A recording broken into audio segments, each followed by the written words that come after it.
Madam President, I think it's safe to say that most Republicans here in the Senate expect that at some point we will be receiving articles of impeachment from the House of Representatives, at which time we will conduct the Senate's business. We will give the President a fair opportunity to be heard, something that was lacking in the House of Representatives.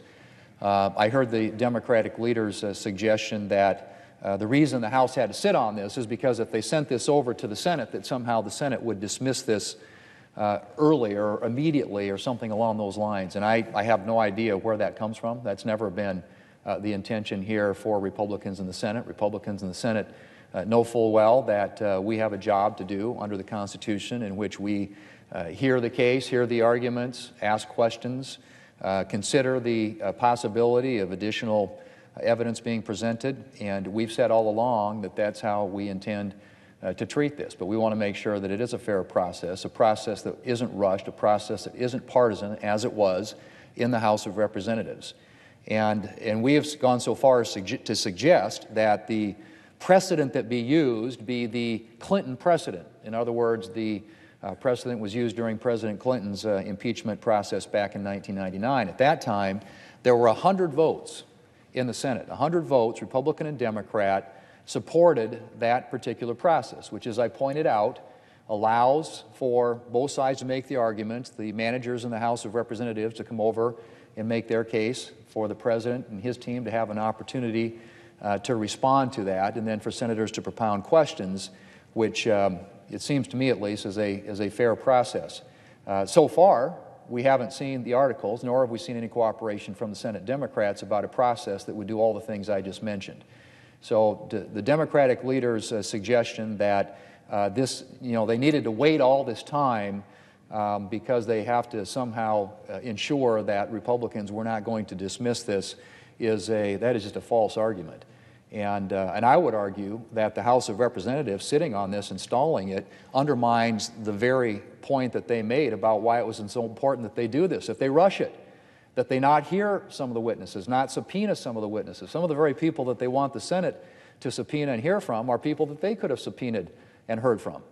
And so they have now evidently concluded that while at one time we just had to get this through because this president is such a clear and present danger to the country, we've got to do this fast, we've got to do it with a sense of urgency, now all of a sudden the brakes have been put on, and for no apparent reason other than, I would argue, they see political advantage in doing that.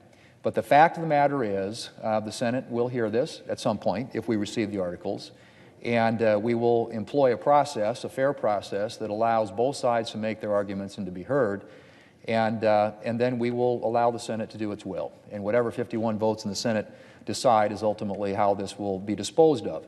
But I can tell you, contrary to the assertions of the Democrats, that I believe people across this country are very weary and tired, frankly, in some ways exhausted, from having this thing just drag on.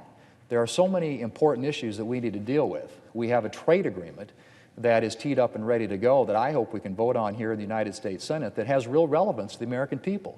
There are farmers and ranchers in my state of South Dakota and across this country who desperately need to expand and open markets. We've got a depressed ag economy, low commodity prices in both grains and livestock, and we need to create some opportunities for these farmers to get back on their feet and to restore to profitability.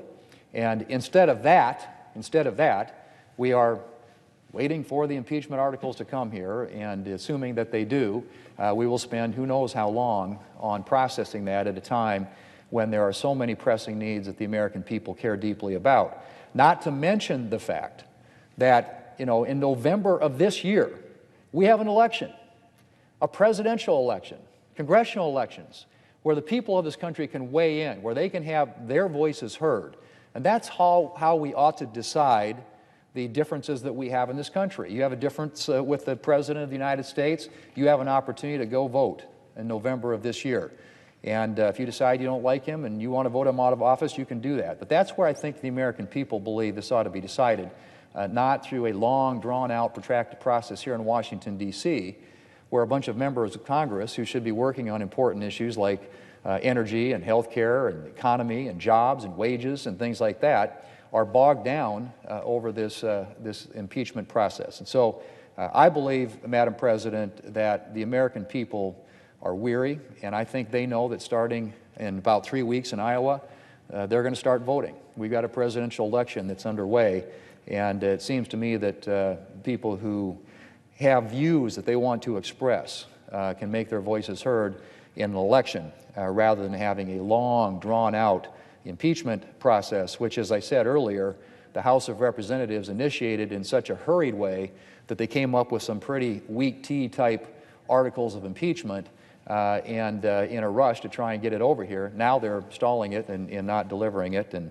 so Senate's not going to act, obviously, until the House acts and sends those articles over. But when they do, we will ensure that, unlike the way they conducted themselves in the House of Representatives, that it is a fair process that gives an opportunity for the President of the United States, who has been attacked through this process, a chance to respond and to defend himself. Madam President, it's safe to say that pretty much every American has been subjected to annoying and illegal robocalls.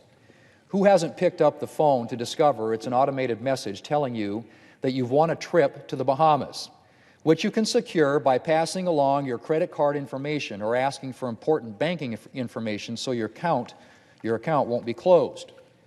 These calls are a major nuisance, and too often they're more than a nuisance. Every day, vulnerable Americans fall prey to ever more sophisticated scammers and have money or their identity stolen.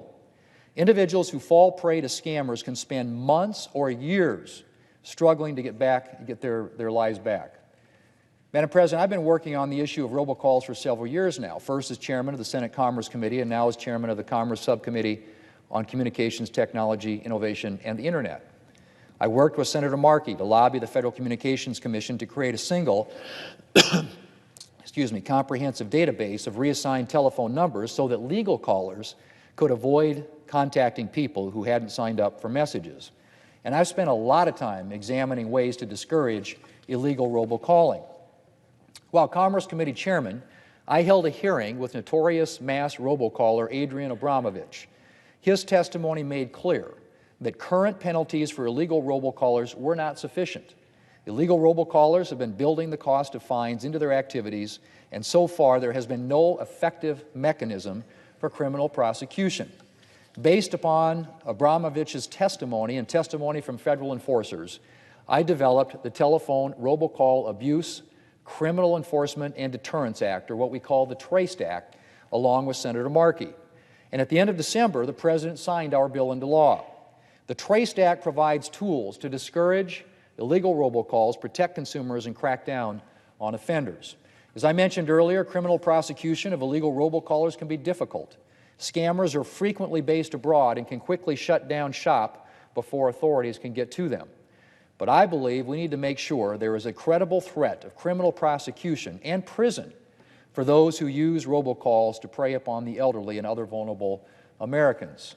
To that end, the TRACED Act convenes a working group with representatives from the Department of Justice, the Federal Communications Commission, the Consumer Financial Protection Bureau, state attorneys general, and others to identify ways to criminally prosecute illegal robocalling.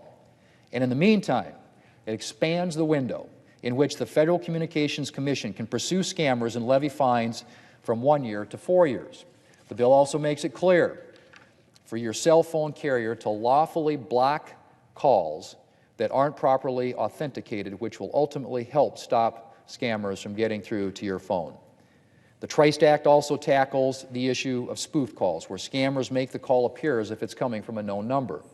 TRACED also addresses the issue of so-called one-ring scams, where international scammers try to get individuals to return their calls so that they can charge them exorbitant fees. And it directs the Federal Communications Commission to convene a working group to address the problem of illegal robocalls being made to hospitals. There are too many stories of hospital telephone lines being flooded with robocalls, disrupting critical lines of communication for hours. Will the TRACED Act completely solve the problem of illegal robocalls? No. But it will go a long way toward making it safe to answer your phone again. And it will help ensure that those who exploit vulnerable individuals face punishment for their actions. I'm grateful to Senator Markey for partnering with me on this legislation. The Washington Post praised the Trace Act as an example of, I quote, good old-fashioned legislating, end quote. And I'm proud of the strong bipartisan support that it received in both houses of Congress.